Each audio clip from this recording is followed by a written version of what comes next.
décembre 2019, monsieur le préfet nous avait demandé de prélever 10 000 sangliers. Oui. Qu'en a-t-il été? On a fait un très bon prélèvement, puisqu'autour de 9 000 animaux ont été prélevés. 10 000, c'était un objectif qui était sur le papier, mais on a fait un prélèvement de 1 000 animaux de plus que l'année précédente, ce qui est conséquent. Sans oublier qu'on a eu quand même le Covid avec la chasse fermée en mars. Absolument, ça n'a pas permis de faire des prélèvements supplémentaires en mars. Mais la chasse n'était pas ouverte en mars. C'était simplement la destruction qui était demandée sur des autorisations particulières. Et aujourd'hui, on peut dire que le prélèvement se sera autour de 9 000 aussi, malgré les problèmes de Covid qui nous ont fait perdre une quinzaine de jours de prélèvement et les contraintes sanitaires avec des gens qui n'ont pas pu venir, ou les contraintes de battue régulières, quoi.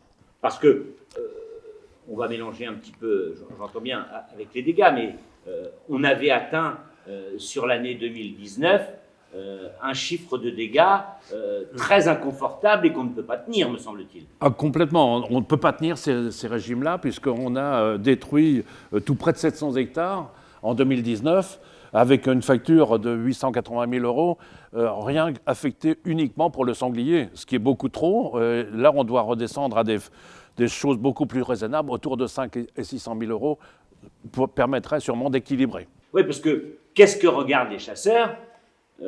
C'est pas tellement le coût global. Eux, ce qu'ils regardent, c'est la facture qu'ils reçoivent en début de saison, et tout le monde a été un peu désagréablement surpris en début de saison de chasse. Oui, c'est vrai, mais c'est la conséquence, puisque de toute façon, les dégâts, le système est comme ça. Les chasseurs se sont engagés à payer par la loi les dégâts aux agriculteurs. Aujourd'hui, il faut mettre tout en conséquence pour avoir un équilibre qui se trouve. Je pense qu'autour de 300 hectares, 400 hectares, ce serait bien. Mais ce qui ferait quand même une baisse conséquente, puisqu'on était autour de 700 hectares en 2019. Mais l'objectif 2020 semble plus raisonnable, avec une baisse significative des surfaces détruites. Mais soyons prudents, parce que les herbages sont en train de flamber maintenant. Et les céréales sont en train les cours augmentent aussi. Donc faisons attention.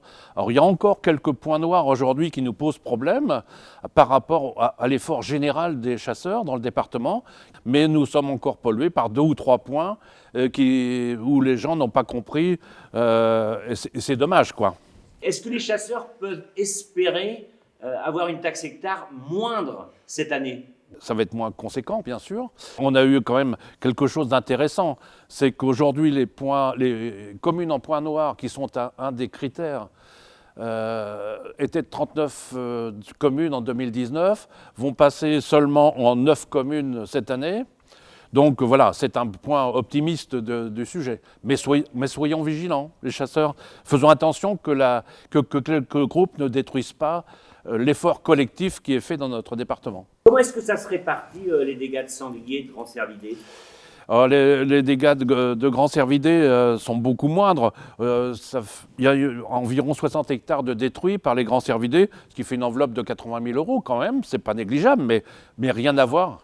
Mais rien à voir avec les 700 hectares de détruits et les 880 000 euros affectés aux sangliers. Bien sûr, ces chiffres-là ne comprennent pas les frais d'estimation qui sont aussi conséquents puisque le nombre de dossiers augmentant, la facture des estimateurs augmente.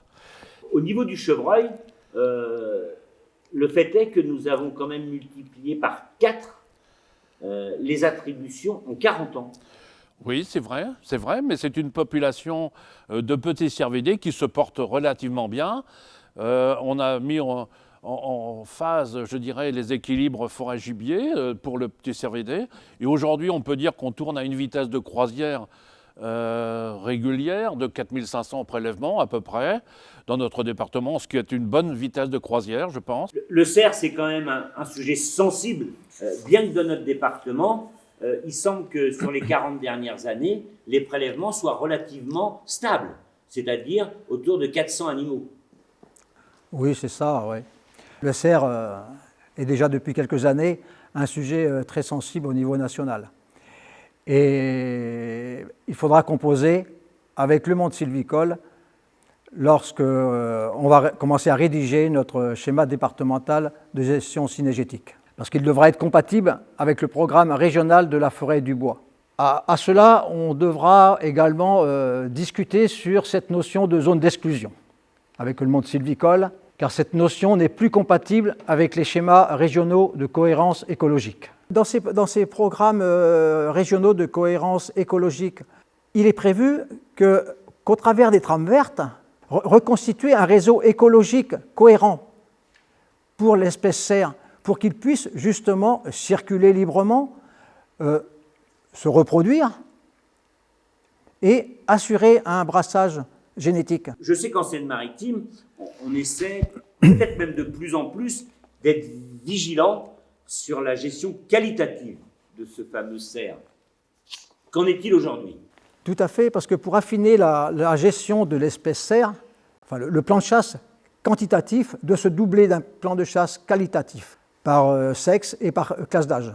Parce qu'en fin de compte, ces plans de chasse qualitatifs, ils ont pour but essentiellement de restaurer et surtout de respecter une structure de population, en harmonie avec les exigences biologiques, écologiques et éthologiques de l'espèce. Donc pour stabiliser la population d'un cheptel équilibré, on prélève donc un tiers de jeunes de l'année, un tiers de biches, bichettes et un tiers de cerfs mâles.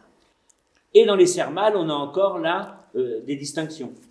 Oui, parce qu'afin de favoriser, et c'est le but quand même, rechercher le vieillissement des cerfs mâles, dont l'objectif est d'obtenir des reproducteurs supérieurs, bien entendu, et donc les prélèvements doivent se porter essentiellement sur les très jeunes et les déficients, si bien qu'on attribue, et les prélèvements doivent être au niveau du qualitatif cerf mâle, se porter sur 20% de daguets, 60% de cerfs jeunes ou sans empaumure, donc ça c'est les bracelets CEM1, et 20% de cerfs à empaumure avec les bracelets que l'on connaît CEM2. Qui sont des cerfs adultes. Des cerfs adultes, des cerfs de récolte. Des cerfs âgés.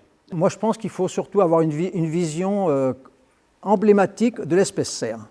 Je pense que c'est important de raisonner sur ce point-là. Et que ces animaux, qui ont un domaine vital très grand, ça peut être 5000 hectares, voire 10 000 hectares. Donc ces animaux-là, ils doivent pouvoir circuler librement. Et on l'a dit tout à l'heure, au niveau du brassage génétique, c'était important que ces animaux puissent se déplacer.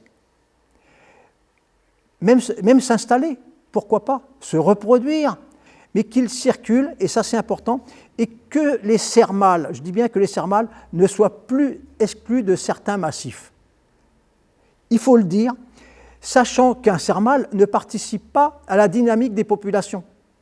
Donc laissons ces animaux voyager. On parle parfois de cerfs pèlerins. Pourquoi on parle de cerfs pèlerins? De cerfs pèlerins parce que ce sont des animaux qui ont, dans leur gène, un besoin de se déplacer pour le brassage génétique. Et comment est-ce qu'on va aborder le problème avec le monde sylvicole alors? Il faut leur expliquer que les cerfs mâles, comme ils ne participent pas à la dynamique des populations, ils vont circuler, ils vont peut-être croiser ou emporter avec eux quelques biches, mais de toute façon, il ne se créera jamais un très gros noyau.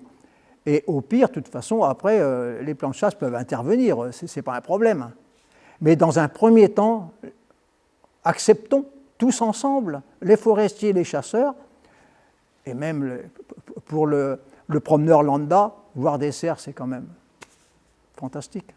Donc ayons cette vision avant d'écrire et de faire, je ne dirais pas n'importe quoi, mais réfléchissons tous ensemble. Les indicateurs sur les cervidés peuvent continuer malgré le Covid. On a réussi à mettre ça en place quand même. Oui, donc cette année, autant l'année passée, en 2020, on a été bloqué avec un confinement total, autant pour 2021, la fédération va s'employer avec tous les partenaires à réaliser l'ensemble des indicateurs de changement écologique. Ces indicateurs de changement écologique, ce sont des méthodes indiciaires qui permettent de suivre les populations de cervidés en Seine-Maritime. Il y a plusieurs méthodes.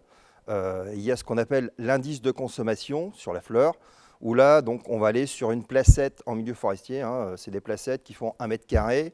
Il faut un minimum de 150 placettes par zone pour avoir une lecture correcte de cet indicateur. Et donc sur l'indice de consommation, on se rend dessus, on va regarder les essences qui sont présentes. Sur ces essences présentes, eh bien, on va regarder si elles sont consommées ou non par les cervidés.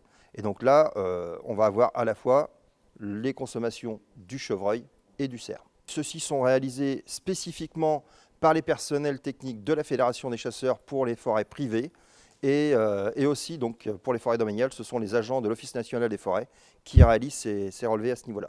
Donc l'objectif, c'est en fait de trouver et de rechercher l'équilibre forêt-gibier, c'est-à-dire de trouver le niveau acceptable au niveau forestier d'une présence de population, qu'elle soit de chevreuil ou de grands cervidés à l'échelle d'un massif. 2 autres indicateurs sont utilisés. On a pour le chevreuil ce qu'on appelle l'ICA pédestre. C'est un indice kilométrique. On a des circuits qui font 4 à 8 km. On a des circuits en forêt privée et en forêt domaniale. Les chasseurs participent pour 50% à la réalisation de ces circuits. Il y a 4 passages. On fait une moyenne de ces passages. On regarde le nombre de kilomètres du circuit. On va obtenir ce qu'on appelle un indice kilométrique que l'on va comparer aux années précédentes pour savoir si on a une tendance, on parle bien de tendance d'évolution de population. Le 3e indice, donc, qui lui est utilisé pour le cerf, eh bien, c'est un ICA, mais là, cette fois-ci, nocturne. Il se réalise à partir de véhicules. On fait ça de nuit. Là, les circuits, par contre, font entre 30 et 40 km. 4 personnes à bord, un chauffeur, un chef de bord qui, lui, va indiquer le circuit à suivre, noter l'ensemble des observations qui auront été faites. Donc, on essaye en priorité de compter d'abord le nombre d'animaux, on le cartographie sur la carte, et ensuite, dans ces groupes d'animaux, on essaye de déterminer les mâles, les femelles et les jeunes. Et puis, on a bien sûr deux personnes à l'arrière, une de chaque côté pour éclairer. On a un autre élément qui, lui, n'est pas un indice, qui fait partie aussi quand même des indices de changement écologique, c'est la pesée des chevrières, où lors des déclarations de prélèvement, on demande à nos chasseurs de peser au plus juste le poids des jeunes chevreuils, parce que si on veut vraiment avoir une bonne lecture, il faut que les chevrières soient pesées à 200 grammes près. Et l'évolution du poids moyen des chevrières à l'échelle d'une zone permet aussi d'avoir un sentiment d'évolution ou de santé de population. Il faut bien prendre en compte les 3 indicateurs ensemble, puisqu'en fonction des conditions météorologiques d'une saison, eh bien, on peut avoir 2 indicateurs qui vont monter, un autre qui va plutôt être à la stabilité ou à la baisse. Donc c'est la lecture et le regroupement de ces 3 indicateurs qui aident à la décision. Le COPIL bioindicateur, c'est un comité de pilotage qui se réunit tous les ans, qui va analyser l'ensemble des données récoltées par les chasseurs, par les personnels de la Fédération et de l'ONF sur le terrain, et qui va définir pour chaque espèce les objectifs de prélèvement pour la saison suivante. C'est un outil d'aide à la décision. C'est un outil d'aide à la décision à ce niveau-là.